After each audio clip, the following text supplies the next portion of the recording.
She's there now. Okay, thank you, Anthony. You're ready when you are. Okay, good evening and welcome to this evening's meeting of the Climate Change Working Group. I'm Councillor Anthony McEwen, Chair of the Working Group. I'd like to inform everyone present that the meeting will be broadcast live to the internet via the Council's website and will be capable of repeat viewings.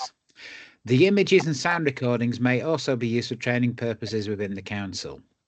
In order to ensure that the meeting is managed effectively, can everyone please keep to the following guidelines for speaking? Councillors should only use the raise your hand function to request to speak and only speak when invited to do so by the chair. Please switch off your camera and microphone when not speaking and remember to set your mobile phone to silent for the duration of the meeting. Any views expressed by any speaker in the meeting are the speaker's own and they do not necessarily reflect the views of the Council. Please can councillors be aware that the webcast will continue to be streamed live 20 seconds after the close of the meeting. This is due to a time delay in transmitting live. I'll now confirm the names of the remaining members of the committee. Councillor Pauline Bell, Angela Benham, Joanna Collins, Dom Elliott Starkey, Simon Evans, Linda Gruby, Madeline Hall, Ian Huddleston, Pete Inman, Pam Reddy, Jill Scott and Jean Todd. We'll move on to the agenda now, starting with agenda item 2. Any apologies for absence? No, Chair, I've not received any. Thank you. Move on then to declarations of interest on matters before the working group this evening. Any disclosable pecuniary interests and any other interests?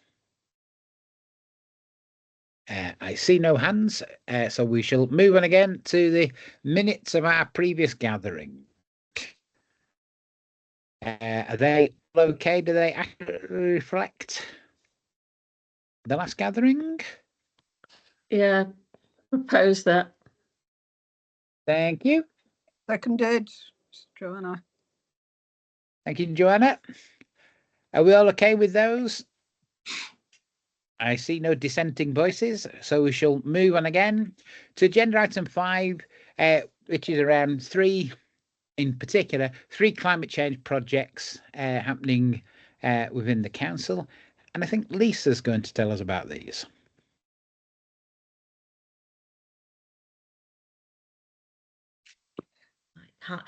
Good evening.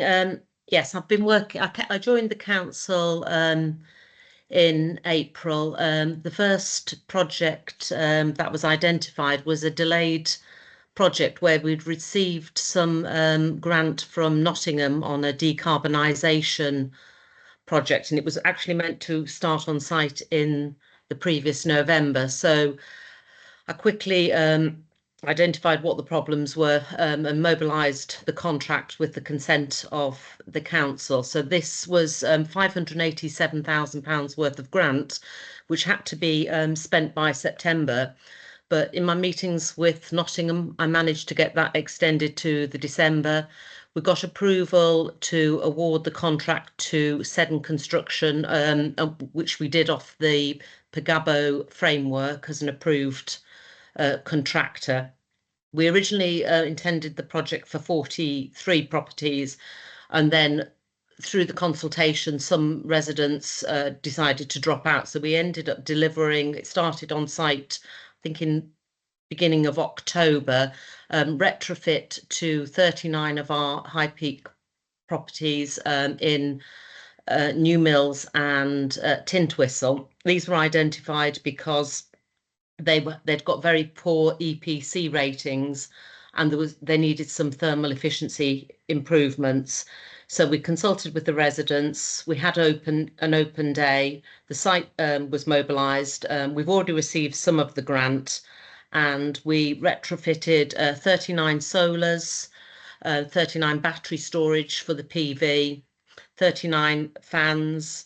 We did loft insulation with various works inside the property, like undercuts for doors, which was difficult actually with the residents, but we needed that for the airflow. And then in Tintwistle, we put 4 air source heat pumps in. So the contract was completed in December, and I've done the final application for the grant, and we're just getting new EPCs done, and some of those properties have actually gone from a D, and we've got a few that have gone to an A rating.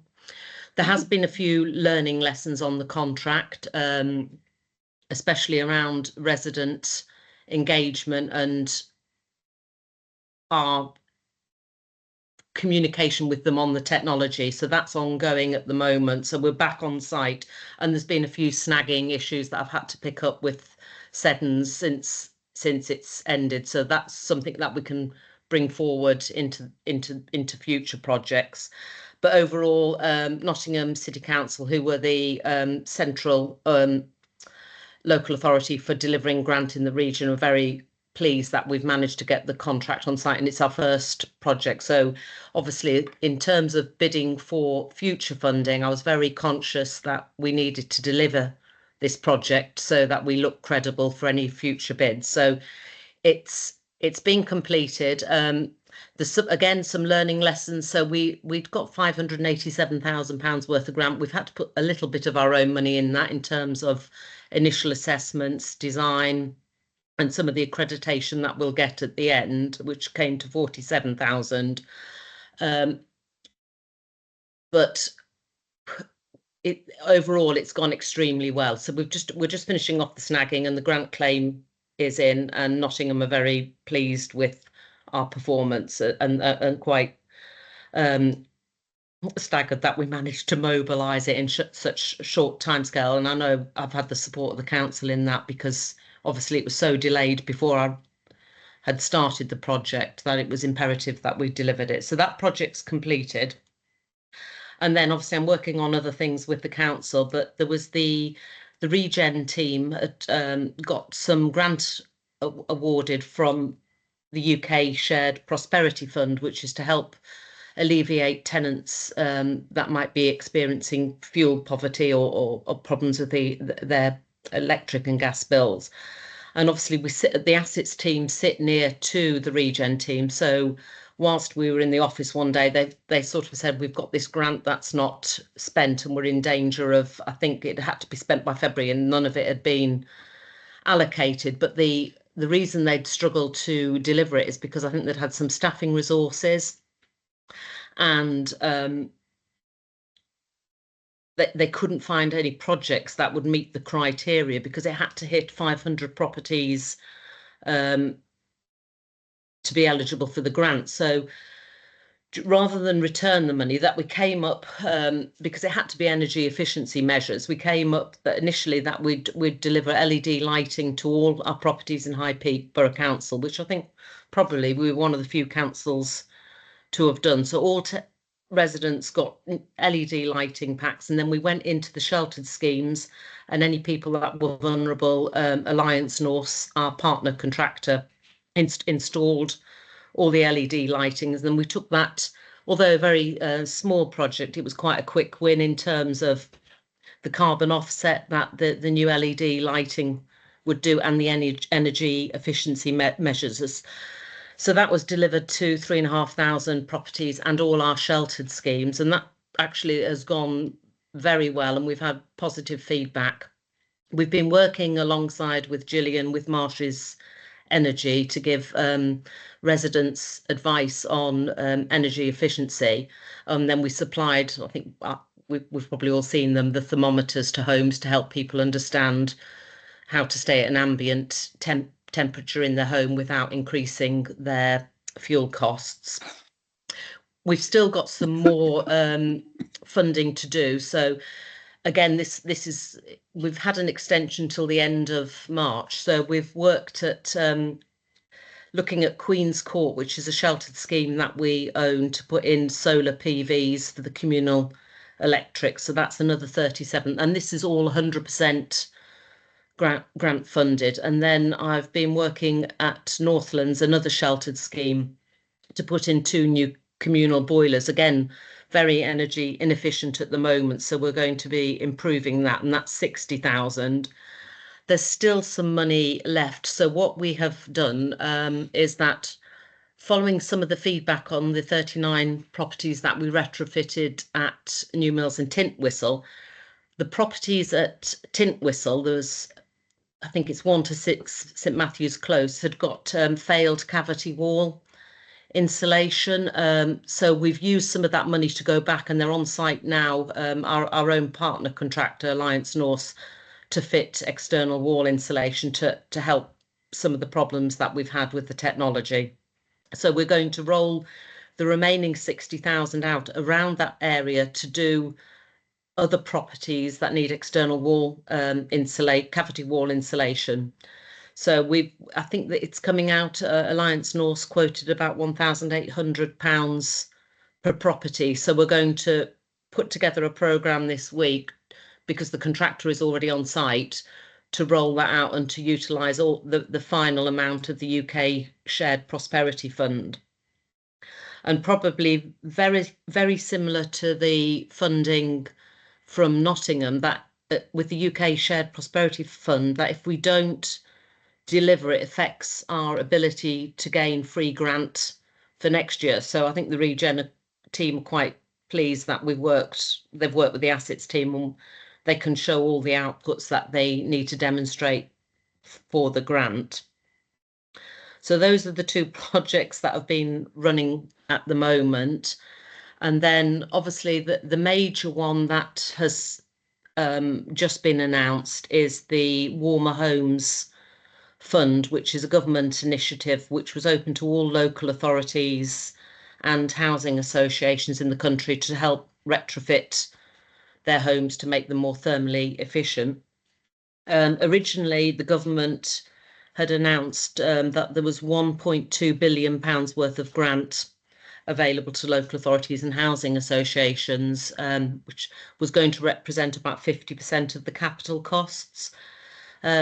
We've just been in various meetings over the last few weeks. The programme has been oversubscribed by 2.1 billion.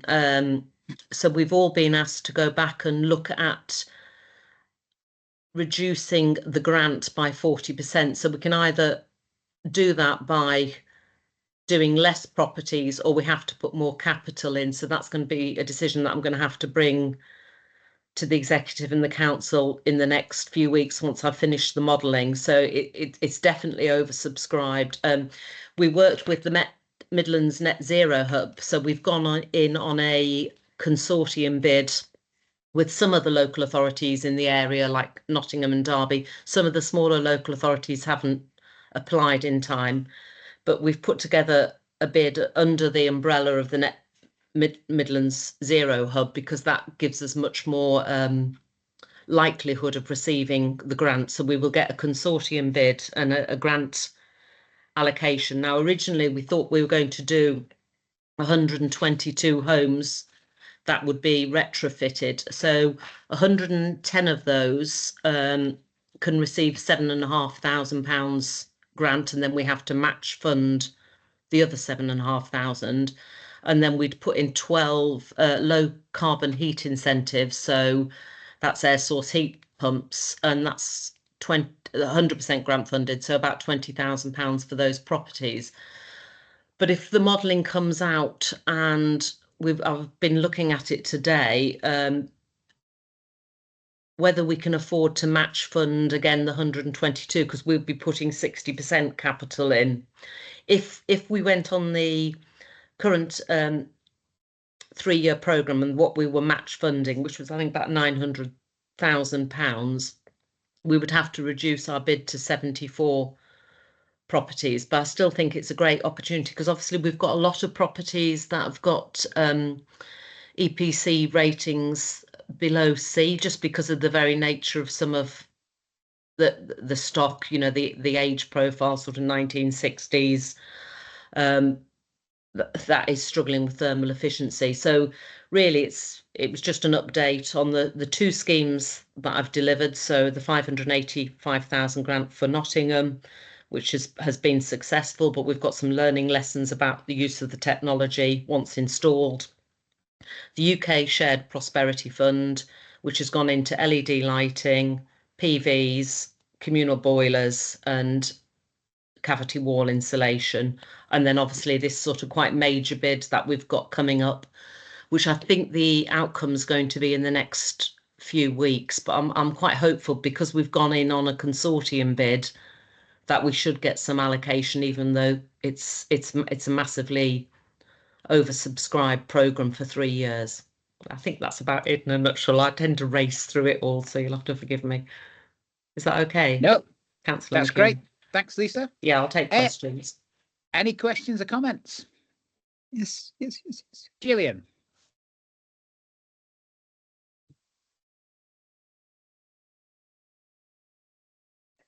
Gosh, sorry, I'm not used to be called Gillian. Thanks, Lisa. Thank you, Anthony. I think that sounds absolutely brilliant, because it would have been so easy just to have missed the boat. And then, as you say, that would have had a knock-on effect on any further grants that we wanted to That we apply needed. for. So, you know, I just want to say thank you. And that's just really, really good news. Thank you Because very much. retrofitting is such a win, isn't it? Mm. Just a question about the Warmer Homes Fund, and that obviously you don't know how many houses or homes or properties you're going to do, but are you sticking still to the same areas, or will you be then looking at some of the other areas in the High Peak to do the retrofitting? I think we had to, as part of the bid, I had to identify some properties. So we sort of said New Mills, Gamesley, and we'd identify some streets on there where we'd got properties that we knew had got poor RD SAP ratings or EPCs. So we just sort of followed that on with the work that we've done in the background. Whether there'll be an opportunity to bid for more, because I think in effect, it's partially free money to improve our properties, which we desperately need. So I think there'll be some flexibility. Obviously, as I go back and remodel the funding application, I think it's whether we want to stick to the 122 and put in more of our own capital over the next 3 years, or whether we want to reduce the numbers and keep to the same capital funding but do less projects. And who's to know what other bids are going to come forward in the next few years. But the turnaround was quite quick, and obviously some local authorities have missed the opportunity, not the larger ones. And some of the housing associations obviously have gone in very aggressively with their bids. So the feedback we're getting is that everyone should get something, but at a reduced amount. Okay. Yeah, great. Thank you very much. Thank you. Thanks, Jill. Joanna? Yes, thank you. That's fantastic. I mean, to get a house from D to A is really. There's only about 2 or 3, but we have done. Yes. And also, it's great to see that the council is putting in money, putting its money where its mouth is in terms of climate change. Yeah, I've just got a comment about reporting this, which you've reported to us. And there's been discussion in the past, it's been rejected, but I don't think it should be, about putting the lowering of carbon emissions from the council's housing stock into the annual report on climate change. Because after all, there are ways of doing this. We don't have to do it very accurately, looking at people's usage, but we can do it based on EPCs. So it would not be nice to see that in the future. I'm not sure that's your responsibility exactly, Lisa, but I agree that, I think if we're looking at climate change, we should be looking at our own properties and what we're doing. And I think potentially we've got 3 projects here that are going to have a huge carbon offset, beneficial for the tenants. And I think we should be publicising that, some of the good work that we've done. The decarbonisation project with Nottingham's been quite difficult, and just conscious of if anyone's the ward councillor up at Tintwistle, I have had some problems with the properties that we've retrofitted there because we didn't have the funding to do the cavity wall insulation, but I've transferred some money from the UK Shared Prosperity Fund into that, so that should help, because at the moment the tenants feel their bills are rising because they haven't had the benefit yet of the PVs and the battery storage storing the energy. And we need to probably work with Marsh's Energy to make sure that people are on a variable tariff rather than a fixed with their utility providers, so that when the battery storage starts to work and the PV in the summer, that they can really get the benefit from that. So that's a bit of a learning lesson for myself with the residents, and making sure that we've got the right support for them with the new technology. Because I mean, I can barely work my own boiler, so let alone how people are getting on with ground source heat pumps and the PVs. So yeah, but I agree with you. Thank you. Thank you. Thanks, Joanna. Thanks, Lisa. I know from talking to Rob Baker, the warden, I think particularly given the nature in that case of sort of Matthews Close, it's quite a few of our sort of older residents, Yes. particularly them getting to grips with some of the technology, I think is one of the bits to sort of look at in terms of how we can support folk going forwards. Yeah, I said construction are back on site this week, and then I'm going to speak with Gillian now. Now we're back working, I think, because Gillian had been off, to try and get Marsh's Energy to come in to do some support around about usage, because I think on Matthew Close, what the residents don't understand, that we need to keep the properties at an ambient temperature 18, so it's not like having a gas central heating system where you'll sort of turn it up when you feel a bit cold and then turn it down. It's sort of that understanding that keeping it an ambient temperature and getting the battery PV and the storage to work, that will save them costs in the summer, and that their bills will definitely come down. Oh, that's great. I'll just bring Gillian in first, Jean, because I suspect she may have some information on the question. So Joanna, we do include information on the social housing in the annual report. What it's not included in is the operational footprint. So the operational footprint of the council is the offices, the transport, what we use to deliver services. So it is there, it's just in a separate place, because that is standard practice of how we do that. So just a clarification point. Thank you. Thanks, Gillian. Okay, Jean. Yeah, sorry, you've probably answered my questions really, Lisa, because I was going to ask about St Matthew's Close, because I'd heard some complaints also about that. But I don't know, I'm hoping that the residents have now had a bit more education. I think what we needed to do on Matthew Close, because we'd had the grant money of 587,000, when we looked at the cavity wall, insulation, it had failed. So I've instructed Alliance North, using some of the underspend on the UK Shared Prosperity Fund, and they're on site this week, to extract the existing cavity wall that's failed and refill. So that should start to help them. But we do need Marsh's Energy in, and Seddon's resident liaison officers out on site this week, and she's going to meet up with them, Lindsay Williams, and she's actually very good. And it is the change in the technology, but I'm very mindful of it. And there has a formal complaints come in that they're worried their bills are going to go up. So we're doing some modelling to show them that it won't, and that the EPC rating has improved. I think it's just the initial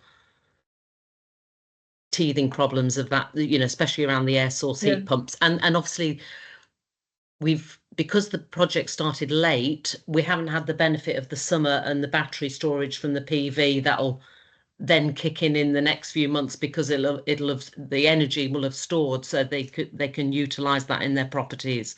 Yeah, they did say that Seddon hadn't been particularly helpful, though. Yeah, I mean, I think that it's difficult. I think I've had some learning lessons myself, because I've mobilized it so quickly. It's perhaps, it's something to think about. If we get funding on the Wave 3, who do we want to deliver this technology? It's quite sort of specialist contractor work. So I'll be doing, if we get the grant funding for the Wave 3, I'll be doing a paper looking at the procurement route, whether we want to use Alliance North, whether we pull off a direct award on a framework. But I mean, retrofitting schemes are complicated. Yeah. Obviously the climate change department well, Gillian could have helped a bit with the technical side of it, I think.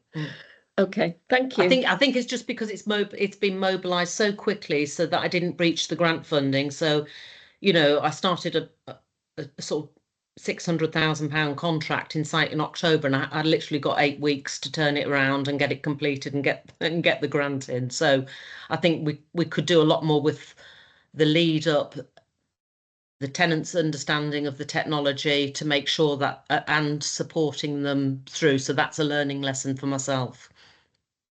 Okay, thank you. Thank you. Thanks, Jean. No, it sounds like the two projects completed so far. I think they're both heading in the right direction for us, and I think it does flag up that interesting one around for some of our residents, particularly where it's sort of higher technology than what they may well have been used to. I suspect there's probably that additional sort of bit of thinking that sort of in terms of sort of our contract that we've put out, it's not just a contract around the direct works to the properties themselves. No. We probably do need to add in something around, folk and assistance to sort of be able to explain and make sure, once you've got the new technology, Yes. you can make the best use of it. And, I think that's probably sort of another bit to sort of look at in terms of how we've got our sort of housing stock, or possibly some of the work either split between our housing department or on Norse, in terms of just making sure we've got folk in that can support that in the long term. Yes. Because I suspect when we have change of tenancy or anything like that, it could well be that the contractor's moved on since then, but we still need some support then for the new residents. So I suspect it's something we'll need to build in just that little bit longer term. I agree.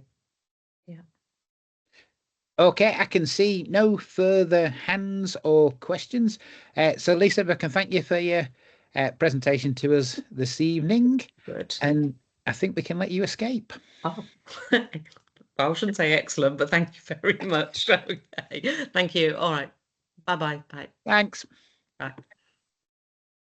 Okay, we'll move on to our next agenda item, which is possibly implications from LGR and devolution. And I think Anna's going to start us off. Yeah, I am. So evening, everybody. I just wanted to have a bit of a chat this evening and try and get a bit of discussion going about where we are currently and what the future direction of travel is. So just to recap kind of where we are, and given that we're a shared alliance, obviously our resource works across both local authorities. So High Peak and Staffordshire declared a climate emergency in 2019. Climate change strategies and action plans were produced to help both councils achieve net zero, and the date for net zero achievement is identified as 2030. A plan for nature has been produced, and some members will be aware that's been through governance fairly recently. And the next stage of the plan for nature is to start working down the detail of the projects and the action plan and the deliverables around that. Lots of change underway in government. So devolution, obviously we have that already across Derbyshire, not across our partner organisation across the hill there, but local government reform, those words that keep trotting up almost every day, don't they, Anthony, in every single conversation, as well as changes to planning and the planning system, all really have an impact and implications for this area of work and climate change in both authorities. So, we're not here to talk about the merits or otherwise of devolution and LGR, but just in terms of a factual statement, so members here can understand how it impacts. Government published their white paper in December 24. Anticipated devolution across the county, across the country more broadly, but what perhaps was a little bit more of a surprise was the news that all two-tier authorities, and by that we mean organisations or areas where there's a county authority and or a district or borough, would be abolished and replaced with unitary authorities by 2028. Obviously, devolution involves the devolving of local powers, and those powers relate to issues such as economic development, skills, housing, transport, importantly for us, the environment, regeneration and some planning too. So you can start to see how the work of climate change, goes across all of those areas, and therefore the devolution agenda becomes very, very, very pertinent. With local government reform, the government is expecting all councils in an area to work together to develop unitary proposals, and they have to be in the best interest of the whole area. So Anthony knows more about the detail than I do. That's just a factual statement of where we are and what's going on currently. I suppose, why are we asking you or talking to you about this? Well, at this moment in time, this brings an opportunity to look at where we are currently, the changes that are on the horizon, and the direction of travel for us. We can consider opportunities for greater collaboration and partnership working on delivery if focus is aligned. It's opportunities for more improved community working. So, members are already talking about what's the legacy of the authority, what is that lasting legacy that we're going to leave, what's the mark that we are going to leave on our communities and on our area. And therefore the conversation then comes around the governance of our meetings. So at the moment we have very limited resource across both organisations. Is there an opportunity to combine our governance a little more, or at least align it for the short term, so that we can try to find ways to operate more efficiently and deliver more effectively against the projects? Is there an opportunity to streamline the climate strategy, accepting that some elements will be different? So we've just had a presentation about our housing stock and retrofitting our housing stock. Obviously that wouldn't be a concern across Staffordshire Moorlands because they don't have their own housing stock. So there are some differences that would apply, but generally speaking, lots more that we could align on. And so really a couple of the questions and the conversation to be had at the moment is, do members on this panel see the opportunity for joint climate change meetings with colleagues across the hill in Staffordshire Moorlands? Do you support a review and a streamlining of our strategy and therefore our action plans, so that we can focus on what we're going to be able to deliver realistically in the next couple of years? Because if LGR does come into effect in 2028, there will be a shadow authority alongside from 2027. So in real terms, we've got 2 years of tangible project delivery before we then become part of a different and much larger organisation. So that's really, Anthony, all I propose to say today. But just really, I've got a new person coming into the principal officer role in the coming weeks, and I'll be communicating more about that. But really, I want that person to come in and hit the ground running, to start to work up all of these changes, potential changes, and so we can move forward with delivery in an efficient way. So that's kind of where we are. Okay, thanks Anna. That's a useful sort of introduction. I mean, essentially, yeah, whilst we don't know exactly where we'll end up in terms of LGR, we know, or at least we know, the government's intention is that it's definitely happening to us by 2028. Given sort of some of the staffing changes that have happened within our little climate change team, we just wanted to take the opportunity just to, effectively use the opportunity or the consequence of LGR, just to sort of see if we want to try and refocus that work to see if there's just, better bang for our buck, in a sense, that we can get out of the time we have left, and try and use that as best as possible. And in addition to Anna's comments, you'll see on the agenda that we sort of got it around sort of three broad themes. I think Anna's helpfully set out sort of the context around that, what we're looking at. So in terms of sort of particular comments that we're looking for members, is there willingness in looking at some joint working? I know some members on the call are already involved in that, in terms of there's a joint waste group already at the moment, and a couple of other bits, and there's been a joint leisure panel in the past.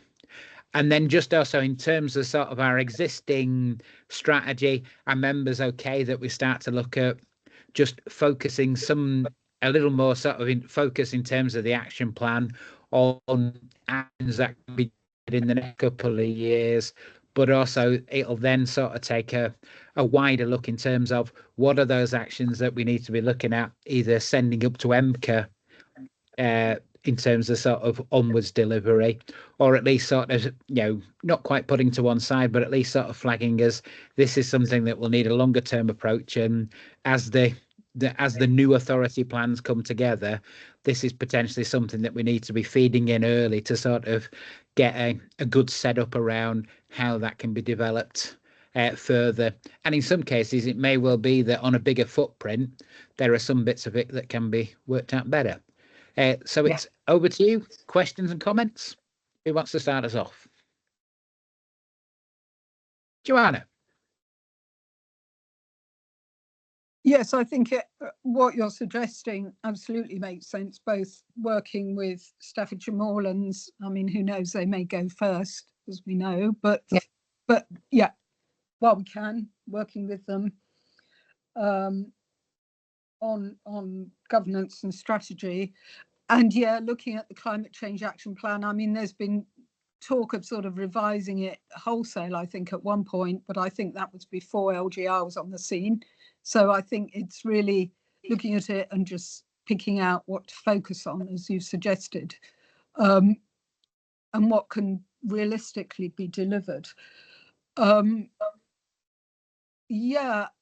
got a couple of questions. One is, I mean, the likelihood is that we're not going to be in a authority with Staffordshire Moorlands.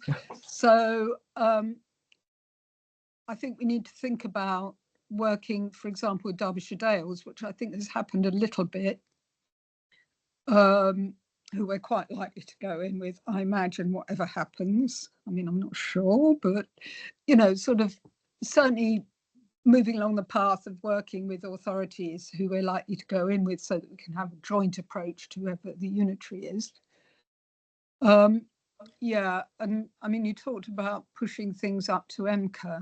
I'd be interested, perhaps not right now, but at some point, to know how that's actually going to work. Because, they've sort of become less of an issue almost, or less of a thing that we hear about because of the local government reorganisation. So, so it's sort of, how's that going to work? Again, perhaps not for now, but I think we need to know these things, how we're working with other authorities in Staffordshire Moorlands. Yep. Okay. If I take some of those, and Annie, if you want to chip in, please do so for any that I missed. In terms of the MCA, I mean, to a certain extent, I don't think MCA's really gone quiet in a way. I think it's more so because it's becoming an actual thing now to a certain extent. A lot of the initial sort of first couple of months was sort of, a bit conceptual in a sense in terms of sort of setting itself up. It's now reaching the point where it's now more or less got all of its staffing. So, and there's some key appointments in terms of, we've now got an active travel commissioner that's starting to work. We're setting out a timescale in terms of the bits that I'm particularly involved in. We're setting out a timescale for bringing together sort of the Transport Authority. We've got a couple of reports coming to us around looking at particularly some of the issues around digital connectivity, and those in turn will all have an impact in and around sort of climate change to some extent. And I think gradually as MPICA sort of starts to develop some more of those policies and plans. So, for example, one of the issues that we'll be taking to the next MPICA board meeting in a fortnight will be a report around starting to develop a spatial strategy for the combined authority. So, there's a number of those particular areas that, will need feedback from us in terms of up to MCA, but also we'll get information back down from MCA in terms of what are some of those options and bits that are being looked at. I think in terms of being able to look at working with Derbyshire Dales, we'll start to sort of explore that to a certain extent. But I think probably immediately at the moment, I think it's easier for us to be able to work with Staffordshire Moorlands because there's a couple of things that are already set up with them, and to a certain extent, some of the stuff that we're doing with our soon to be expanded little team. I think some of those bits will work equally well across both sides, and we can sort of try and see if we can move the focus a little more onto actions that we can take rather than sort of further development of some of the strategies. Yeah, Anthony, I think you've covered most of it. I suppose for me, the three key things that I was thinking about, we need to kind of almost categorize those things that we're going to focus on. What are those that we do directly and deliver, and therefore are we resourced and appropriately set up to do that with effective project management controls in place to drive that delivery? What are those things that we support? So do we assist with perhaps some funding or some advice or some whatever that might be? And then what are the things that we enable others to deliver? So we can probably categorize a lot of our things into those three categories, so that then we understand where we most effectively get the most bang for our buck. Because if we're doing a lot more enabling work, and some of our own delivery work, we're kind of running lots of things in parallel in that circumstance. So we may be able to make our resources and our scarce resources at that go a little bit further. I think recruiting to the posts in MCA is key. So there's been some big recruitment into senior positions in recent weeks, as much as shortly ago as that, wasn't it, Anthony, that they were recruiting. It will be interesting to see how their structure emerges. So those topic areas that Anthony was talking about, as they evolve, we will be able to understand better where we can plug into those resources and see what they're doing, because they won't just be working across our area. They're working obviously across the region. So there's some benefits in scale there. And I think with regard to your mention about working with Derbyshire Dales, if that's the direction of travel, we will have a greater idea in November of what that direction of travel looks like. So that would firm up some greater opportunities for that. Okay, thanks, Joanna. Jill. Thank you. Thanks, Anthony. Yeah, thank you, Anna.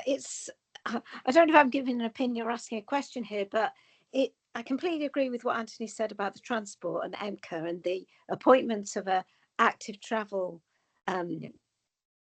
officer is really exciting, and he seems very good and is talking a lot about how that relates to climate change. So that's very important. But I kind of think that we have done such a lot of work with Derbyshire in developing our plan for nature, and so I kind of agree with Joanna there about Derbyshire Dales. And we've also done such a lot of work with our citizen science, if you like, our different community groups. Yeah. And I feel that we've always kind of gravitated towards groups in the wider Derbyshire area. It's really because I just don't know anything about Staffordshire Moorlands. So I'm kind of thinking, but this is probably just me, and there's other people that will know more about it, but our kind of knowledge, our links, our connections that we've made already do seem to be based in Derbyshire. So we wouldn't necessarily want to lose that. And I know that we've got the kind of alliance for waste. So strategically, that does make sense. But I just think there's a lot of valuable stuff that we don't want to lose, that we're good at, and we've got great, like I say, great connections with. So I don't know if I'm asking a question or making a statement. Yeah, no, I think, Jill, we agree with you on that, and we wouldn't want to lose that either, because there'll be an element of community working over on, in Staffordshire Moorlands. The issue we've got is, at the moment, the way we work in, we're duplicating everything. And actually, so we produce, I was at the same meeting last night in Staffordshire Moorlands, for example. Yeah. So we're duplicating effort. And that then obviously has an impact and takes a toll, because there's 2 lots of papers, there's 2 lots of attendances at meetings, and all. So what we're trying to do is effectively streamline governance processes, so it doesn't change necessarily the outcome, it just changes the way that we work and we deliver things. Right. That's the nuance, I think, because absolutely, based on those 3 criteria I said, what do we do to deliver ourselves?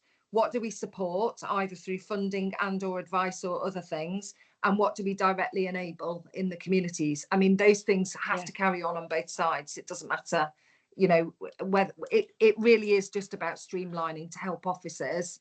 So we're writing one piece of work that's essentially applicable to both, rather than doing separate pieces of work for each side. That's got to make sense. So yeah, thank you. Thanks for explaining that. Thank you. No problem. Thanks, Jill. Jean? Yeah, I mean, I think we should be linked in with Staffordshire Moorlands in that sense as well. I just wanted to mention that we have been working with Vision Derbyshire for on the climate change side as well. What will happen to that, I'm not absolutely sure, but so there have been links and at least exchange of knowledge around the districts of Derbyshire, which includes Derbyshire Dales. And there's been quite a lot of talk, I think, between Derbyshire Dales and us as well, different departments.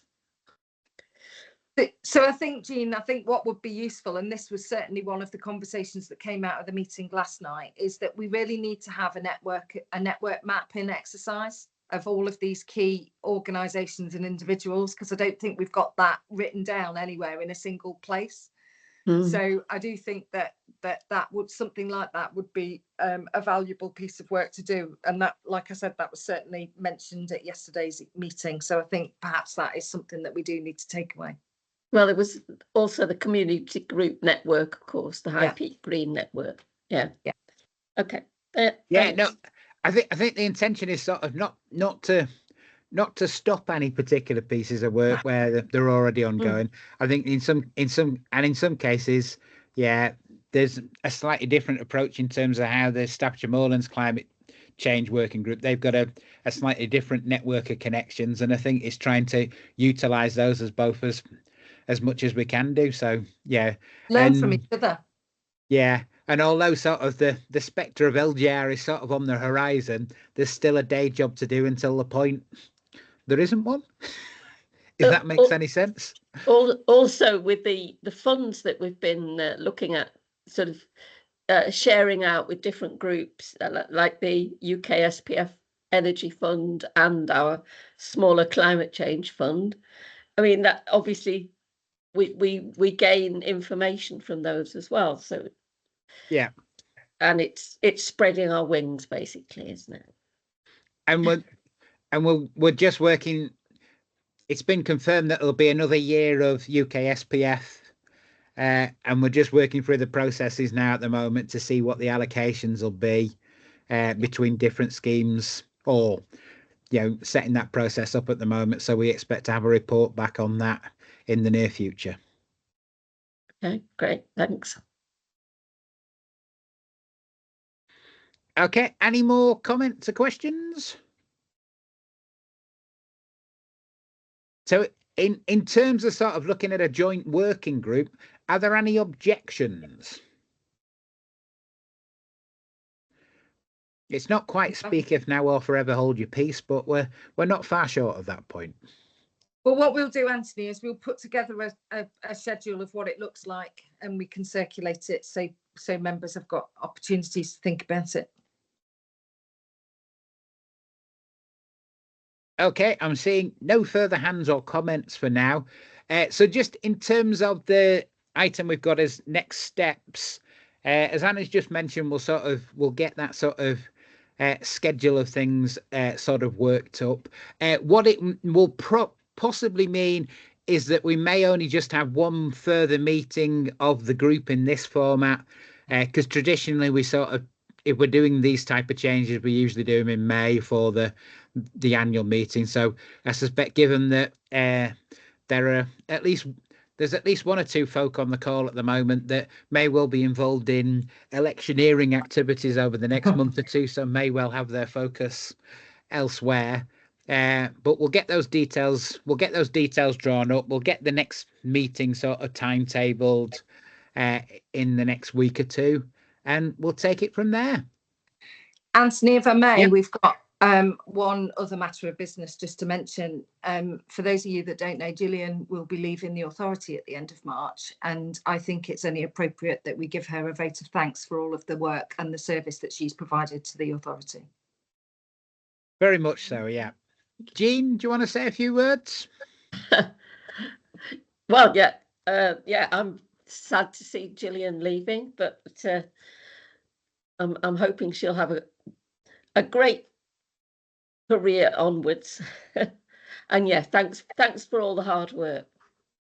Thank you. Okay, any other or further comments? No, in that case then, enjoy the rest of your evenings in whatever else you're doing this evening. Yeah. Thanks all. Okay, Anthony. Thanks very everyone. much. There's been some good Thanks, stuff Annie. tonight. Bye-bye. Thank you. Thank Bye. you.